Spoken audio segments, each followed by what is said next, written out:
नमस्कार दोस्तों, उम्मीद करते हैं कि आप लोग बहुत ही अच्छे होंगे। कृषि विभाग बिहार सरकार के द्वारा बिहार डीजल अनुदान 2024-25 के लिए आवेदन जो है शुरू कर दिए गए हैं।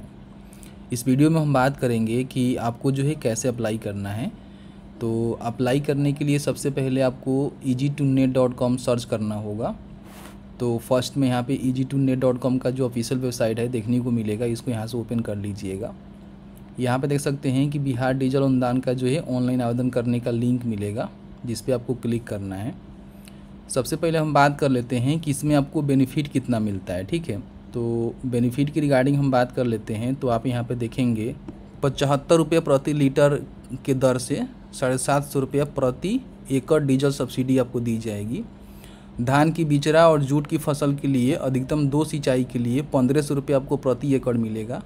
और खरीफ फसल में धान, मक्का, अन्य खरीफ फसल के तहत दलहन, तिलहन, मौसमी सब्जियां, औषधीय और सुगंधीय जो पौधे होते हैं उसके अधिकतम 3 सिंचाई के लिए आपको 22 से 50 रुपये प्रति एकड़ के हिसाब से पैसे देखने को मिलेगा। और प्रति किसान 8 एकड़ के लिए जो है डीजल सब्सिडी के लिए आवेदन कर सकते हैं, उससे अधिक आपको आवेदन करने का मौका नहीं मिलेगा। यहाँ पे आप देखेंगे तो आपको जो है अप्लाई करने का लिंक मिलेगा, या फिर जो भी इनका ऑफिशियल वेबसाइट है यहाँ पे आप आएंगे तो यहाँ पे देखेंगे आवेदन करे का जो है बटन मिलेगा, जिसमें आप देखेंगे डीजल सब्सिडी 2024-25 का लिंक मिलेगा। ठीक है, जिस पे क्लिक करेंगे तो कुछ इन्होंने जो अपना इंस्ट्रक्शन है दिया हुआ है, जिसको आपको पढ़नी चाहिए, समझनी चाहिए। सबसे पहले किसान आवेदन में अपना नाम और अपने पिता पति का नाम आधार में अंकित नाम के अनुसार ही आपको डालना है। जो भी डीजल रसीद लाइएगा, जो कि पेट्रोल पंप से लेकर आइएगा, जो कि कंप्यूटराइज होनी चाहिए, उस पर जो भी मोबाइल नंबर डालने की ऑप्शन होता है, वहाँ पे अपना जो भी पंजीकरण संख्या के अंतिम 10 अंक होता है वो आपको डालना होता है। और उस पर आपका सिग्नेचर और अंगूठा का निशान भी होनी चाहिए। और आपका जो रसीद है ना 26/7/2024 से लेकर 30/10/2024 तक के ही बीच में की होनी चाहिए, तो आप यहाँ पे अप्लाई कर सकते हैं। बाकी जो भी आपका डीजल अनुदान की राशि है, आपके जो भी बैंक खाता है जो कि डीबीटी लिंकिन है, उसमें ही पैसे ट्रांसफ़र किए जाएंगे। इसमें 3 प्रकार से आप आवेदन कर सकते हैं: स्वयं, बटाईदार, स्वयं प्लस बटाईदार।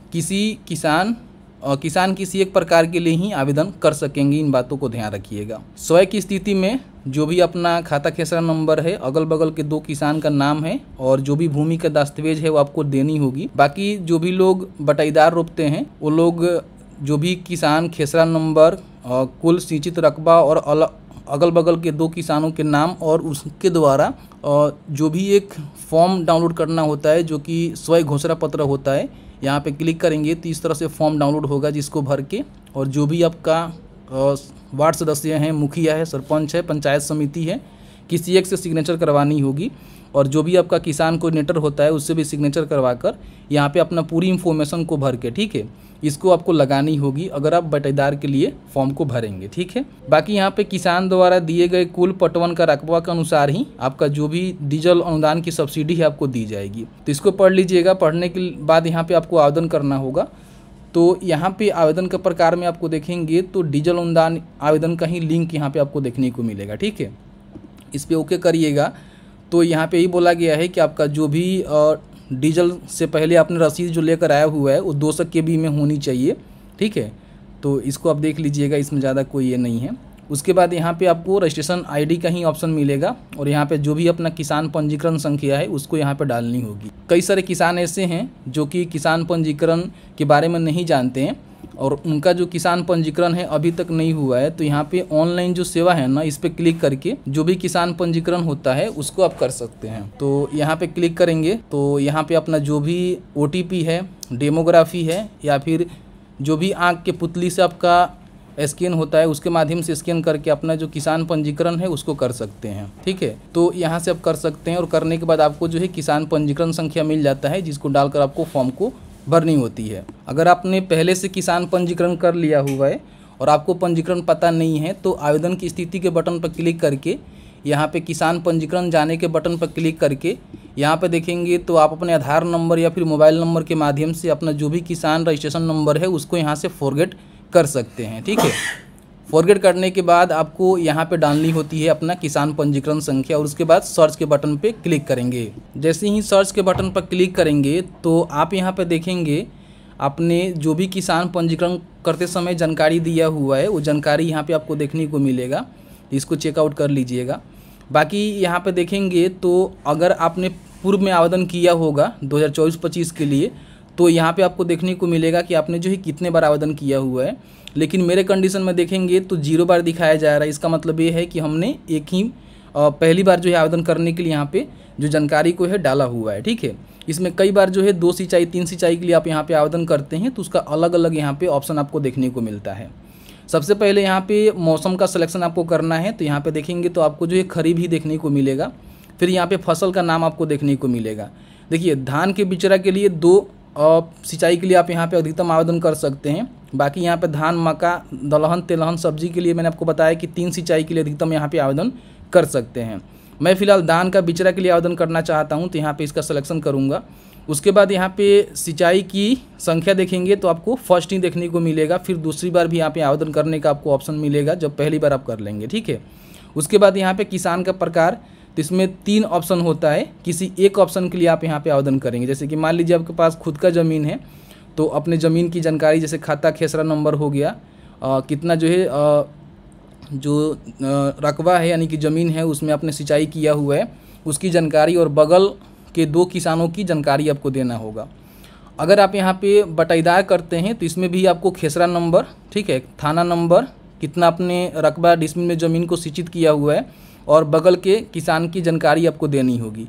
इसमें आपको जो है स्वयं घोषणा पत्र भी देना होता है, जो कि मैंने स्टार्टिंग में आपको बताया। अगर आपको स्वयं घोषणा पत्र नहीं मिलेगा तो मैंने यहाँ पे लिंक अभी तो लगाया नहीं है लेकिन लगा दूंगा, जहाँ से स्वयं घोषणा पत्र को आप यहाँ पे डाउनलोड कर सकते हैं, जो कि ये वाला फॉर्म है, ठीक है। इसमें किसान का नाम, पिता पति, गांव का नाम, पंचायत, प्रखंड और जिला का नाम भरेंगे। फिर यहाँ पे जो भी उसका थाना खेसरा भूमिधारी का नाम है, चौहदी किसान का नाम है और कुल खेती का रकबा और पटवन का रकबा बताएंगे, ठीक है। बाकी यहाँ पे किसान का नाम, पता, मोबाइल नंबर और सिग्नेचर करेंगे और इनको जो है सत्यापन करवा लेंगे, यानी कि जाकर वेरीफाई करवा लेंगे और इसको स्कैन करके आपको जो है यहाँ पे डालनी होगी अगर बटाईदार के लिए आप फॉर्म को भरेंगे। फिर यहाँ पे स्वयं प्लस बटाईदार के लिए फॉर्म भरना चाहते हैं तो इसमें अपने ज़मीन की जो भी रसीद जानकारी होती है वो भी देनी होती है और साथ ही साथ जो आपका स्वयं घोषणा पत्र होता है वो भी आपको देना होता है। तो मैं यहाँ पे स्वयं के लिए फॉर्म भर रहा हूँ तो मैं यहाँ पे स्वयं का सिलेक्शन करूँगा, ठीक है। आप चाहें तो जो भी कैटेगरी के लिए फॉर्म भरना चाहते हैं फॉर्म को भर सकते हैं। यहाँ पे कुल ज़मीन की जानकारी आपको देनी है। जैसे कि मान लीजिए 1 एकड़ बराबर 100 डिसमिल होता है, ठीक है। तो यहाँ पे जो भी आपकी ज़मीन में जितना आप सिंचाई किए हुए हैं उसके हिसाब से अपने ज़मीन की जो रकबा है बताना है कि आपने जो है कितना डेसिमल में अपने ज़मीन को सींचा हुआ है, ठीक है। उसके बाद यहाँ पे खाता नंबर, खेसरा नंबर, थाना नंबर, जो भी आपका ज़मीन जैसे कि जो भी आपका कुल ज़मीन है उसमें से आपने कितना सिंचाई किया हुआ है। जैसे कि मेरे पास 50 डिसमिल ज़मीन है, मैंने 50 डिसमिल का ही सिंचाई किया हुआ है तो बताएंगे। फिर यहाँ पे बगल किसान का नाम लिखेंगे, 2 किसान का नाम यहाँ पे देना होगा। और भी आपके पास ज़मीन है, जैसे कि मान लीजिए कई सारे अलग अलग खाता खेसरा नंबर होता है तो वो भी आपने सिंचाई किया हुआ है तो आप यहाँ पे ऐड न्यू रो के बटन पर क्लिक करके इसको ऐड कर सकते हैं। लेकिन अगर आपका एक ही ज़मीन है तो आप इसमें जानकारी ही भर सकते हैं और मल्टीपल है तो यहाँ पे ऐड कर लीजिएगा। फिर यहाँ पे देखेंगे तो आपका जो सिंचित भूमि का रकबा है यहाँ पे देखने को मिलेगा, जो कि आपने डाला हुआ है उसके हिसाब से ही आपको देखने को मिलेगा। उसके बाद यहाँ पे डीजल क्रय का जो भी डिटेल्स है आपको बताना है, यहाँ पे डालना है कि आपने जो भी डीजल क्रय किया हुआ है वो कितने लीटर में किया हुआ है वो बताना है। क्रय की गई डीजल का मूल्य क्या है जो कि आपके रसीद पर ही देखने को मिल जाएगा। और यहाँ पे जो भी आपने डीजल क्रय किया हुआ है जो कि कंप्यूटराइज होनी चाहिए पेट्रोल पंप से, तो उसका जो है रसीद संख्या यहाँ पे आपको लिखनी है। और उस डीजल रसीद का जो डेट है वो 26/7 से लेकर 30/10 के बीच में कहीं होनी चाहिए। यानी कि 26/7 से लेकर 30/10 के बीच में आपने जो भी डीजल क्रय किया हुआ है उसका जो भी रसीद है वो आपने बताना है कि आपने जो है कब किया हुआ है। तो मेरे कंडीशन में हमने 27 तारीख को किया हुआ है तो मैं 27 का ही जानकारी यहाँ पर डालूंगा। फिर यहाँ पे देखेंगे डीजल रसीद कंप्यूटराइज होनी चाहिए और रसीद पर पंजीकरण संख्या के अंतिम 10 अंक दर्ज होनी चाहिए। और जो भी किसान है उनका सिग्नेचर और या फिर अंगूठा का निशान वहाँ पे रसीद पे लगाकर उसके बाद ही उसको स्कैन करना है, ठीक है।